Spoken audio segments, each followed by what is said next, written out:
అందరికీ వందనాలు. ఈరోజు ప్రత్యేకమైనటువంటి అంశం గురించి కొద్ది నిమిషాలు మాట్లాడుకుందాం. యోహాను సువార్త 14వ అధ్యాయం 21వ వచనాన్ని చదువుకుందాం. నా ఆజ్ఞలను అంగీకరించి వాటిని గైకొని వాడే నన్ను ప్రేమించువాడు నా తండ్రి వలన ప్రేమించబడును.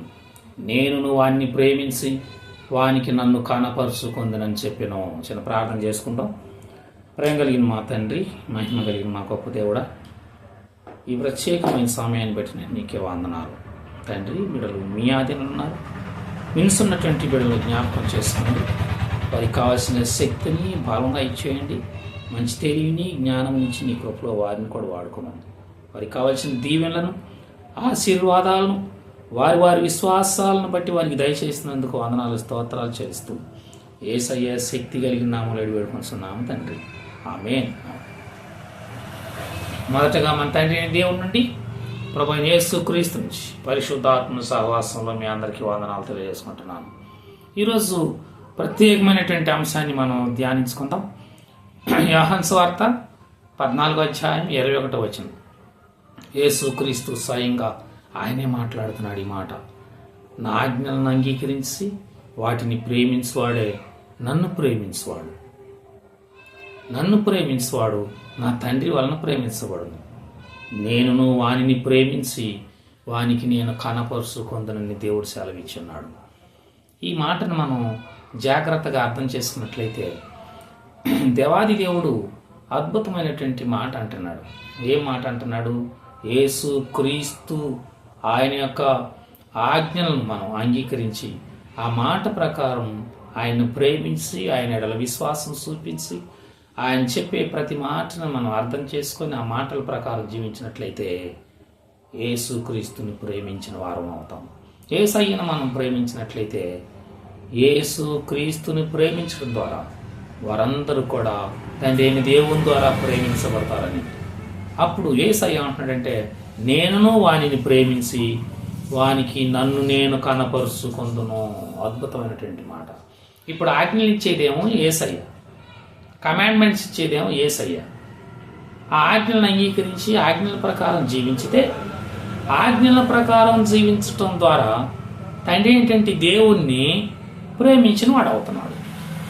తర్వాత తండ్రి ఏంటంటే దేవుడి చేత ప్రేమించబడిన తర్వాత యేసుక్రీస్తు మరల వానిని ప్రేమించి వానికి నన్ను నేను కనపరుచుకుందును అంటున్నాడు. యేసుక్రీస్తు ప్రేమ ద్వారా దేవుడు మరల వానికి కనపడతాడు. అని కనపడతాడంటే ఆయన క్రియలు మనం ప్రార్థించిన వెంటనే దేవుడు అద్భుతమైనటువంటి జవాబు ఇస్తాడు. అన్బిలీవబుల్ జవాబు, అన్బిలీవబుల్ ఆన్సర్ అంటే అది మామూలు విషయం కాదు. కాబట్టి ఇప్పుడు మేము దేవుని బిడ్డలారా, యేసుక్రీస్తు ఆజ్ఞలను మనం ప్రేమించి ఆయన ఆజ్ఞలను మనం పాటించినట్లయితే ఆయన ఆజ్ఞల ద్వారా తండ్రి ఏంటంటే దేవుడు మనల్ని ప్రేమిస్తున్నాడు. కాబట్టి తండ్రి దేవుడు ప్రేమ మనలో ఉండటం ద్వారా యేసుక్రీస్తు మనల్ని ప్రేమించి ఆయన మనకు కనపరుచుకుంటాను అని చెప్పేసి దేవుడు సెలవిస్తున్నాడు. కాబట్టి భక్తుడు ఏంటంటే యోహాను గారు ఈ అద్భుతమైనటువంటి మాటను, యేసుక్రీస్తు పలికినటువంటి మాటలను రాయటం ద్వారా ఇది ఎంతో ధన్యత అని చెప్పేసి మనందరం భావించుకుందాం. దీవెనలు, ఆశీర్వాదాలు ఈ వాక్యం ద్వారా మనందరికి కలగాలని, అంతేకాదు అన్ని విషయాల్లో ఆయన కృప మనకు తోడుగా ఉండాలని మనం ప్రార్థన చేసుకుందాం. విశ్వాసం లేకోకుండా దేవునికి ఇష్టడైనట అసాధ్యం అంటుంది వాక్యం. నువ్వు నమ్ముట నీ వలన అయితే నమ్మువానికి సమస్తము సాధ్యమే.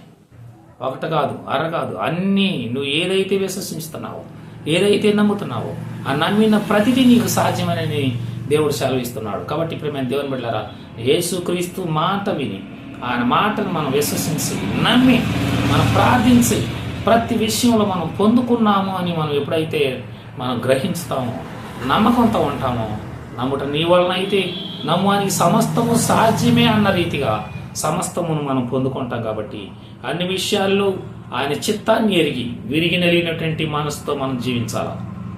ఇప్పుడు కోపతాపాలు దేవునికి అసహ్యం. కోపం ఒక పాపం. ఆ పాపం పరిపక్వమై మరణమును కనును అంటుంది దేవుని వాక్యం.